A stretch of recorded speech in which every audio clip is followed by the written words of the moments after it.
Assalamu alaikum, how are you guys doing? It's been a short while, but now I've made a commitment to come back and start uploading regularly. Help me out guys, hit the subscribe button, like the video, and it goes a long way. And it just motivates me to keep coming back and uploading even more. So on a more serious note, today is the 8th of October 2023. Unfortunately, the Palestinian people are under a even greater pressure from occupying forces at this time of recording. So it's not a great situation that's happening over there, and I thought I wanted to say something on it. And this is a story at the moment that is unfolding by the hour. But what I've got for us to watch here today is something in strong relation to this. But what we're going to watch today is a clip from the series, the Turkish series Payitaht Abdulhamid. And if you don't know, it doesn't matter if you don't know what the series is about, but who it's about is Sultan Abdul Hamid II. I would say is the last ever great Sultan of the Ottoman Empire, and it's a situation that relates a little bit to today, but it is more related to the issue of that time. We can watch this clip together now, and I'll react and give my feelings on it during the video and after it as well. Sizden tek isteğim Kudüs'ten bir avuç toprak satmanız. Brave to go to his throne room and ask that. Bir karış dahi olsa toprak satmam. Zira bu vatan bana değil, milletime aittir. Milletim bu toprakları kanlarıyla mahsuldar kıldılar. O bizden uzaklaşıp ayrılmadan biz tekrar kanlarımızla örteriz. A lot of history in that as well. Benim Suriye ve Filistin alaylarımın askerleri Plevne'de birer birer şehit düşmüşlerdir. Bir tanesi bile geri dönmemek üzere hepsi muharebe meydanını kanlarıyla sulamışlardır. Devlet-i Aliye bana ait değildir, milletimindir. Ben onun bir parçasını bile veremem. Strong leader. Yalnız bizim cesetlerimizi parçalayarak bu ülkeyi taksim edebilirsiniz. Ben canlı bir beden üzerinde ameliyat yapılmasına müsaade etmem. Kudüs'te bir Siyonist devlet kurulmasına izin vermem. Biz bir devlet kurmak istemiyoruz. Osmanlı tebaası olarak huzur içinde, barış içinde yaşamak istiyoruz. Paşa. But then you can live anywhere if you want to do that. That would be the sincere intention.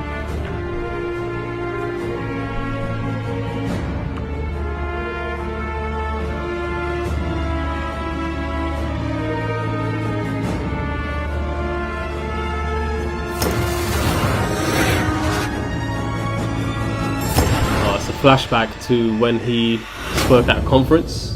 For anyone that doesn't know, Theodor Herzl, Peki alttaki ve üstteki he came up with the idea of making a Sadece bir state. işaret.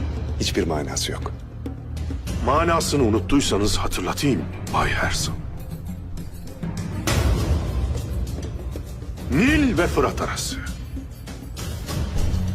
Siz bu bayrağı çizerek emelinizin arz-ı mevut olduğunu ilan ettiniz.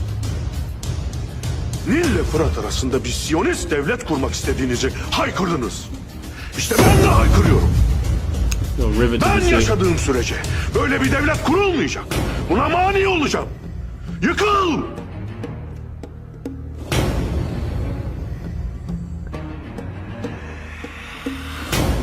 This is based on real events, by the way. This is not something that's been made up. Wow.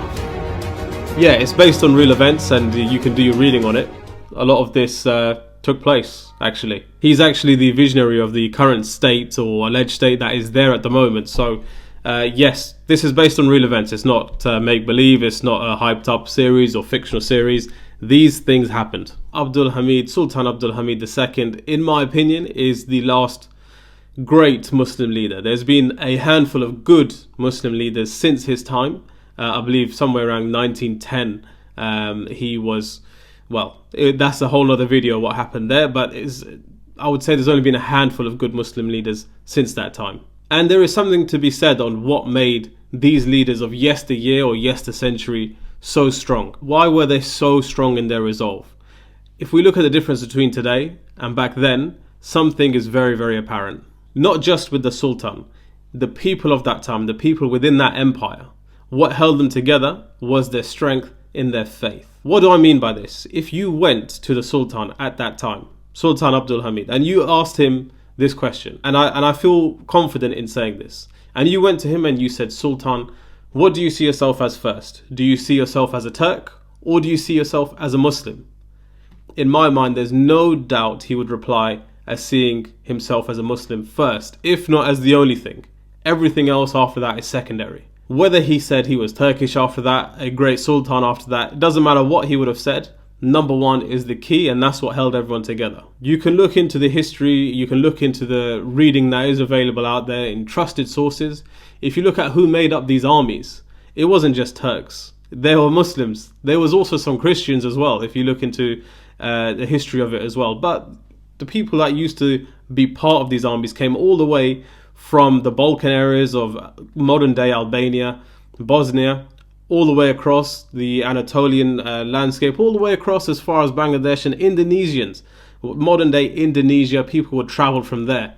Why? Because of the makeup of that empire. It was the caliphate. It was the caliphate of that era, and Muslims far and wide recognized it as such. At the time of recording this, it is a situation that is developing by the hour. What I'm going to say on that is, may Allah grant victory to the oppressed and deal with the oppressors as they should be dealt with. It's a very delicate subject, but of course, as always, feel free to leave your comments in the comment section below.